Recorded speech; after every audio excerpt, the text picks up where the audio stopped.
Hello everyone, welcome back to our channel. Hope எல்லோரும் happy and ஹெல்த்தியாக இருக்கீங்கன்னு. இது ஒரு சாட்டர்டே எடுத்த vlog தான். எப்போவுமே எனக்கு சாட்டர்டே இல்லைனா சண்டே தான் வந்து நிறைய வேலை பார்க்குற மாதிரி தோணும். குக்கிங் வேலை நிறையா பார்க்குற மாதிரி தோணும்.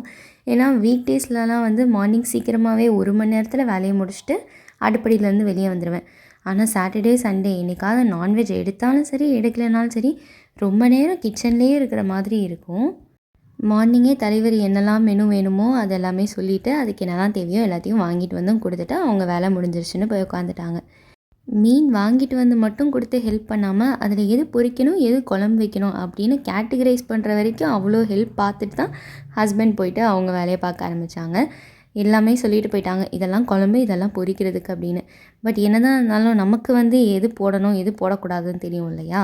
ஸோ என்ன தான் அவங்க சொன்னாலும் அவங்க போட பிறகு அதுக்கப்புறம் நான் வந்து எனக்கு எப்படி பிடிக்குதோ அந்த மாதிரி மாற்றி வச்சுருவேன்.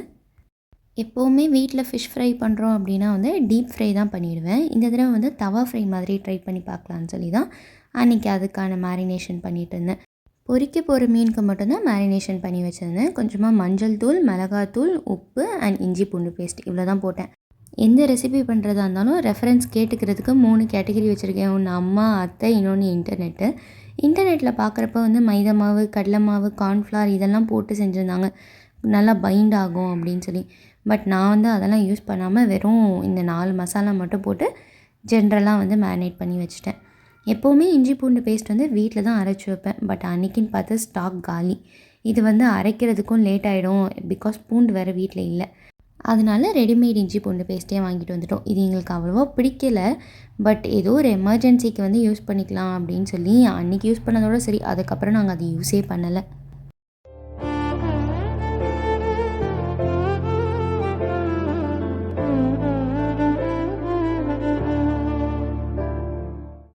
கிராசரிஸை ரீஃபில் பண்ணுற வேலை, அப்புறம் extensive cleaning, kitchen deep cleaning இதெல்லாமே சாட்டர்டே சண்டேயில் சேர்ந்த வேலை தான். வீக்கெண்டில் ஏதாவது ஒரு டப்பா காலி ஆகிடுச்சு ஃபில் பண்ணணும் அப்படின்னா வந்து தனியாக எடுத்து வச்சுக்கிட்டே வருவேன். சாட்டர்டே சண்டே அது எல்லாத்தையும் ரீஃபில் பண்ணி முடிச்சிடுவேன். குழம்பு மிளகாத்தூள் மட்டும் அம்மா கொடுக்குறதோ இல்லை அத்தை கொடுக்குறதோ தான் சமைக்கிறதுக்கு வந்து நல்லாயிருக்கு. நான் நார்மலாக சில சமயம் காலியானப்போ வெளியே இருந்து மிளகாத்தூள் அண்ட் தனியாத்தூள் ரெண்டும் தனித்தனியாக வாங்கிட்டு வந்து சமைக்கிறதுக்கு யூஸ் பண்ணி பார்த்தேன். பட் என்னமோ இது சாப்பிட்டே பழகுனதுனாலையோ என்னமோ தெரியல, அந்த டேஸ்ட் வந்து அவ்வளோவா பிடிக்க மாட்டேங்குது. இவங்க வந்து பச்சையாக ஸ்மெல் வருது அப்படின்னு சொல்லிக்கிட்டே இருப்பாங்க. ஸோ அதனாலவே வந்து எப்போவுமே இந்த மிளகாத்தூள் ஸ்டாக் மட்டும் வீட்டில் இருந்துக்கிட்டே இருக்கும். மீன் குழம்பு வைக்கிறதுக்கு நார்மல் ப்ரொசீஜர் தான். நான் வந்து நல்லெண்ணெய் தான் யூஸ் பண்ணுவேன் காரக்குழம்புக்கு. வழக்கம் போல் கடுகு, சீரகம், சோம்பு, வெந்தயம் என்னெல்லாம் இருக்கோ அது எல்லாத்தையும் தாளிக்கிறதுக்கு போட்டுட்டு வெங்காயம், குட்டி குட்டியாக நறுக்கின பூண்டு அண்ட் தென் தக்காளி இதெல்லாம் நல்லா வதங்கின பிறகு குழம்பு மிளகாத்தூள் ஒரு 4 ஸ்பூன் போட்டுட்டு கொஞ்சமாக தண்ணி ஊற்றி அந்த எண்ணெயெல்லாம் பிரிஞ்சு வந்த பிறகு கரைச்சி வச்சுருக்க புளியும் இதில் ஆட் பண்ணிடணும். நான் வந்து புளி அவ்வளோ அதிகமாக சேர்க்க மாட்டேன். அதுக்கு பதிலாக வந்து தக்காளி தான் அதிகமாக போட்டுருவேன். ஏன்னா புளி வந்து அதிகமாகிடுச்சுன்னா ரொம்ப புளிப்பு தன்மை இருக்குமா, அது வந்து எனக்கு அவ்வளோவா பிடிக்காது. எனக்கும் சரி ஹஸ்பண்டுக்கும் சரி. அதனால் புளி கம்மியாக சேர்த்துக்கிட்டு புளி தண்ணியும் ஊற்றின பிறகு நல்லா குழம்பு கொதிச்சு வர்றப்போ மீனையும் ஆட் பண்ணி கரெக்டாக ஒரு 5 மினிட்ஸில் வந்து ஸ்டவ்வை ஆஃப் பண்ணிட வேண்டியது தான். எனக்கு தெரிஞ்சது 2 மீன் வெரைட்டி மட்டும்தான். ஒன்று வந்து ஷீலா மீன், இன்னொன்று வந்து வவ்வால் மீன். மற்ற எந்த மீன் வாங்கினாலும் வந்து நிறையா முள் இருக்கும். அதனால் இது 2துலேயும் வந்து முள்ளே இருக்காது, டேஸ்ட்டும் நல்லாயிருக்கும். அப்படிங்கிறதுனால ரிப்பீட்டடாக நாங்கள் இது மட்டும்தான் வாங்குவோம். அப்படி இல்லை இது காலி ஆகிடுச்சு அப்படின்னா முட்டைப்பாறை வாங்குவோம். அதுவுமே டேஸ்ட் நல்லாயிருக்கும், நடு முள் மட்டும்தான் இருக்கும். இந்த 3 மீன் தான் வந்து நாங்கள் ரொட்டீனாக மீன்னாலே வாங்குறது. ஹோட்டலுக்கு போனால் மட்டும் பாசா ஃபிஷ் இல்லையா அப்படிங்கிறத கன்ஃபார்ம் பண்ணிக்கிட்டு வேறு எந்த மீனாக இருந்தாலும் சாப்பிடுவோம். அண்ட் அம்மாவுமே வந்து வேறு எந்த வெரைட்டி மீனும் செஞ்ச மாதிரி எனக்கு ஞாபகம் இல்லை. முள் இருக்கிறதுல தான் நிறைய டேஸ்ட் இருக்குதுன்னு சொல்லுவாங்க. ஆனால் என்ன தான் இருந்தாலும் டேஸ்ட்டாக இருந்தாலும் பரவாயில்ல, முள் எடுத்துகிட்டு சாப்பிட முடியாது. நாங்கள் வந்து முள் மீனே வாங்க மாட்டோம். அன்றைக்கி லன்ச் ப்ரிப்பரேஷன் ரொம்பவே சீக்கிரம் முடிஞ்சது, சீக்கிரமாகவும் சாப்பிட்டாச்சு. மீன் குழம்பு, ஃபிஷ் ஃப்ரை, முட்டை பொடி மாஸ் அண்ட் ரொம்பவே பிடிச்ச அப்பளம் தான். டைனிங் டேபிள் நான் எதுக்கு வச்சுருக்கேன்னா எல்லா திங்ஸையும் கொண்டு வந்து அங்கே டம்ப் பண்ணுறதுக்கு தானே தவிர அங்கே உட்காந்து சாப்பிடவே மாட்டேன். டிவி பார்த்துக்கிட்டே சாப்பிட்டா தான் சாப்பிட்ட மாதிரி இருக்கும்னு சோஃபாவில் தான் உட்காந்து சாப்பிட்றது.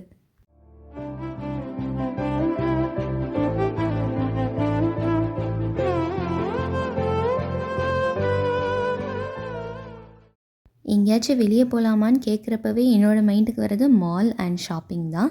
அன்றைக்கும் அதே மாதிரி ஈவினிங் கிளம்பலாம் அப்படின்னு சொல்லி வண்டி எடுத்துட்டோம். ஸோ எங்கேயுமே பிளான் இல்லை, போகிறப்போ பார்த்துக்கலாம் அப்படிங்கிற மாதிரி கிளம்பியாச்சு.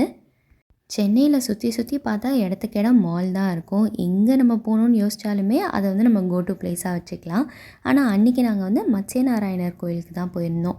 பக்கத்துலேயே பீச் இருக்குது. ஸோ கொஞ்சம் நேரம் அங்கேயும் டைம் ஸ்பெண்ட் பண்ணிட்டு வரலாம், ரொம்ப நாள் ஆச்சு பீச்சுக்கு போயின்னு. எங்களோட ஃபேவரட் டெம்பிள் இது. எப்போவுமே காற்றடிச்சிக்கிட்டே இருக்கும், அலையோசை கேட்டுகிட்டே இருக்கும். அண்ட் அன்றைக்கி நாங்கள் போனப்போ அரவுண்ட் ஒரு 6 இருக்கும்னு நினைக்கிறேன். கடலுக்கு வந்து ஆரத்திலாம் காமிச்சிட்டு இருந்தாங்க. இதுக்கு முன்னாடி நாங்கள் அப்படியெல்லாம் பார்த்ததில்ல. காசியில் வந்து கங்கா ஆரத்தி காமிப்பாங்க இல்லையா, அந்த மாதிரி இங்கே வந்து கடலுக்கு ஆரத்தி காமிச்சாங்க. ஸோ ஃபுல்லாக அதெல்லாமே பார்த்துட்டு, இந்த பெபிள்ஸில் நடக்கிறது எனக்கு ரொம்ப பிடிக்கும். ஸோ அங்கே அப்படியே வாக்கிங் மாதிரி போயிட்டு, ஆக்சுவலி அது வாக்கிங் இல்லை, பொறாரம் வந்தோன்னு சொல்லணும் இல்லையா. ஸோ சாமியை சுற்றி பொறாரம் வந்துட்டு பீச்சில் வந்து லேண்ட் ஆகிட்டோம். முன்னாடியே இந்த கோயிலுக்கு அண்ட் பீச்சுக்கு வந்து 3 to 4 டைம்ஸ் வந்திருக்கோம். அப்போல்லாம் வந்து கடை இருக்கும், பட் ரோட்டில் தான் வச்சுருப்பாங்க. இந்த தடவை போகிறப்ப பார்த்தா பீச்சுக்குள்ளேயே வந்து அவ்வளோ கடை இருந்துச்சு அண்ட் கூட்டமும் நிறையா இருந்துச்சு. முன்னாடி நாங்கள் வரப்போலாம் அந்தளவுக்கு கூட்டம் பார்த்ததே இல்லை. நிறைய பேருக்கு இப்போ தான் அந்த கோயில் தெரிஞ்சிருக்கோ என்னமோ தெரியல. அப்படியே ஸ்நாக்ஸுக்கு பஜ்ஜியை வாங்கிட்டு வந்து உட்காந்தாச்சு. இது உனக்கு, இது எனக்கு அப்படின்னு சொல்லி ஃபஸ்ட்டு வந்தோடனே என்னோடய ஹஸ்பண்ட் வந்து பங்கு பிரிச்சுருவாங்க. ஏன்னா கடைசியில் என்ன பண்ணுவேன், என்னால் சாப்பிட முடியலன்னு சொல்லிவிட்டு அவங்களுக்கு கொடுத்துருவேன். அதனால் முன்னாடியே இந்த கோட்லேருந்து உனக்கு, அந்த கோட்லேருந்து எனக்கு அப்படின்னு சொல்லி வச்சுருவாங்க. சாப்பிட்டுட்டு அங்கேருந்து கிளம்புறப்போ பார்த்தா ஈசிஆரில் பில்லால் பார்த்தோம். நாங்கள் எப்போவுமே பார்த்துருக்கோம், பட் ரொம்ப கூட்டமாக இருக்கும், போக வேண்டான்ட்டு போயிடுவோம். பட் அன்றைக்கும் கூட்டமாக தான் இருந்துச்சு. சரி ஒரு தடவை ட்ரை பண்ணி பார்க்கலாமேன்ட்டு உள்ளே போனால் உடனே வாங்கிட்டு வந்துட்டாங்க. பார்க்க தான் கூட்டமாக இருக்கே தவிர உள்ளே போனால் உடனே வந்து பில் போட்டு கொடுத்துட்றாங்க அண்ட் நம்ம ஆர்டர் பண்ண ஐட்டமும் கையில் வந்துடுது. இதெல்லாம் சாப்பிட்ட பிறகு இனி என்ன டின்னர். ஸோ 8 எங்களோட டின்னர் வேலையை முடிச்சாச்சு பன்னோட. முன்னாடியே நான் வந்து ஈசிஆர் போனால் வந்து த பாட் ஷாப் அப்படிங்கிற ஒரு கடைக்கு போகணுன்னு பார்த்து வச்சுருந்தேன். அன்றைக்கி டைம் இருந்துச்சு அப்படிங்கிறதுனால அங்கே தான் போயிருந்தோம்.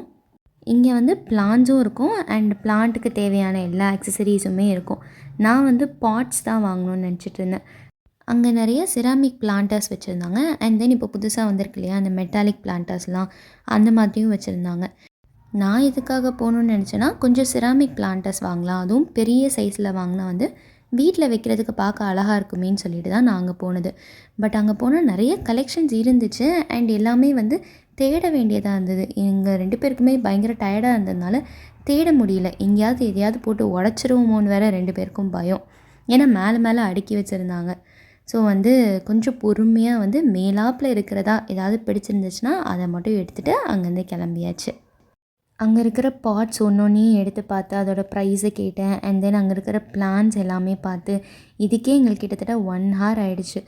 டயர்டானதுனால ஒரு ஆரஞ்ச் ஜூஸ் ஜில்லுன்னு குடிச்சிட்டு அன்றையோட டேவை முடிச்சுட்டு வீட்டுக்கு வந்தாச்சு. லாங் பேக் நான் ஐக்கியா போனதாக சொல்லி மினி விலாக்ஸ்லாம் அப்லோட் பண்ணியிருந்தேன். பட் அங்கே நான் என்னெல்லாம் திங்ஸ் வாங்கினேன் அப்படிங்கிறத இன்னும் விலாகாக போடவே இல்லை. ஸோ அந்த திங்ஸ் எல்லாம் என்னென்ன வாங்கினேன் அப்படிங்கிறதையும், இந்த பாட் ஷாப்பில் என்னெல்லாம் வாங்கினேன் அப்படிங்கிறதையும் நெக்ஸ்ட் வீக் நான் போட போகிற விலாகில் உங்கள் எல்லாருக்கூடையும் ஷேர் பண்ணிக்கிறேன்.